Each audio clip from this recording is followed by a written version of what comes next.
At mga kapuso, ang inyo pong mapapanood ay ang live na kuha sa Manila Bay.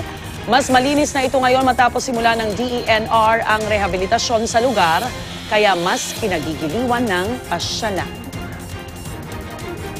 Marami na rin mga pamilyang pumupunta dyan para mamasyal, para abangan ang sunrise at sunset.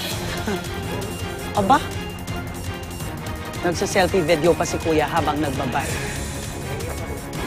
Viral nga po ngayon sa social media ang mga larawan ng mas malinis na Manila Bay. Nagbalik ang ganda ng lugar matapos simulan ang rehabilitasyon. Kaugnay niyan makakausap natin si Department of Environment and Natural Resources, Yusek Benny Antiporda. Yusek, good morning po. Welcome po sa Unang Balita. Good morning kapatid at good morning sa ating mga tagapanood. Alright, napakaganda po ng mga larawan na nagva-viral ngayon ng Manila Bay. Tanong ko lang ho, no, itong coliform level po ba bago simulan ang Save Manila Bay Project Bay ay 330 to 350 million MPN. Ano po ba yung tinatarget o ano po ba yung acceptable level? At nasa anong antas na ngayon ang coliform level sa Manila Bay, Yusek? Well, una po, linawin muna natin, no? Yung clean up po dyan ay initiated yan po ng interagency task force na kinabibilangan po ng DNR, MMDA, ng DILG and DOT and some other agencies, no, na nagtulong-tulong po dyan. And yung pong sinasabi nating water quality po dyan is 330 million po nung huli pong sinukat po natin. 330 million MPN, most probable number per 100 milliliters po. Ibig sabihin po, napakataas po niyan at hindi po maaring languyan yan. Yung tubig dyan na po. Ang acceptable lang po talaga is yung standard number is 100 MPN. Yan po ang tamang numero na tinatawag natin na SP quality na maaari pong languyan ng tao. Oho. Kaya pa ho bang ma-achieve yun? May paraan ho ba? Yes, kaya po natin ma-achieve yan because as of the moment, kung titignan niyo po, ang una pong gagawin namin is to control the yung addition ng pollution, no po. Unang-una, yung mga pinanggagalingan, may 3 outfall po dyan sa harap mismo ng Baywalk. At ito po kukontrolin natin at kung nga po tinatanggal na natin yung mga silk, yung mga burak po na malakas ang amoy, yung po unang tinatanggal natin. And at the same time, lalagyan po ng silk curtain yan para yung tubig na galing po roon sa outfall hindi na makarating sa dagat. At bago dumating ng dagat ang mga tubig na yan, ay dadaan yan sa isang treatment facility. Paglabas po ng tubig ay SP quality na po yan.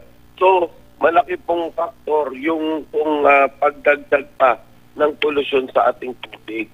Kung kaya nakikita natin na definitely within few months po makakaramdam tayo na bababa po talaga yung numero pong yan.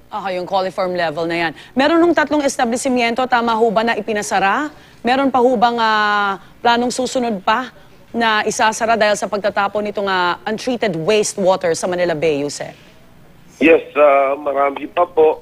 As of the moment, marami pa pong binavalidate.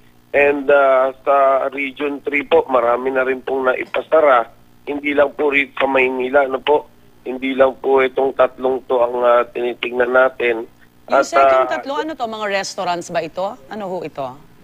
Ngayon po, dito po sa NCR, mga restaurants pong malalaki ang 3. And doon po sa Region 3 naman, iba't ibang negosyo po ang naipasara po roon. Pero dito po sa Maynila ay na-issuean lang po ng cease and desist order at hinihintay po natin. Mamaya po, may papadala na po yung mga basis ng pong cease and desist para makarating sa local government at makita nila at may process na rin nila. Yun namang suspension ng mga mayor's permit po nitong mga establishments na ito na magiging basis naman po para sa kanilang closure. Na-relocate na ho ba itong mga informal settlers sa paligid ng mga esterong dumadaloy patungong Manila Bay? Syempre po, ang hinaing ho nila, wala naman silang malilipatan. Well, hindi po gagawin yan. As of the moment, mas tinitignan pa po namin yung magkakaroon po ng communal septic tank, yung pong mga informal settlers natin na nakatira po sa estero, kung saan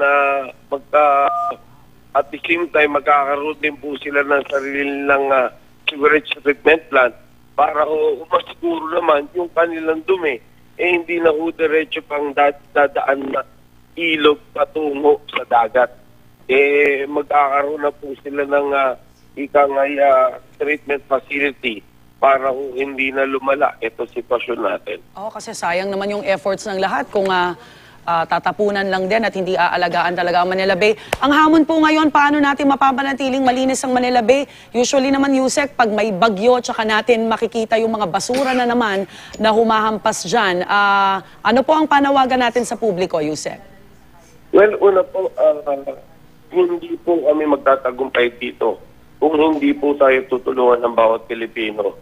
Again, hindi po responsibilidad lamang ng pamahalaan na pangalagaan ang ating pong kalikasan, pangalagaan ng ating kapaligiran. Ito po ay responsibilidad ng bawat isa. Kung kaya nananawagan po kami na tulungan niyo po kami na po, ito po ay responsibilidad natin upang mapangalagaan po yung kinabukasan ng ating susunod na henerasyon. Ito po ay hindi imposible kung tayo po ay magkakapit-bisig at papantayan po itong sitwasyon ito na po. Hindi ho ito yung usapin lang ng Manila Bay. Hindi po rehabilitasyon lang ito. Ito po ay pangangalaga simula po sa maliit na daluyan ng tubig sa ating pong mga kanal, sa ating pong mga waterways, sa ating pong mga estero, sa ating mga ilog. Lahat po yan kailangan po pangalagaan natin. Issue din talaga ng disiplina. Congratulations po at maraming salamat, DENR Undersecretary Benny Antiporda. Sana po magtuloy-tuloy. Maraming salamat po.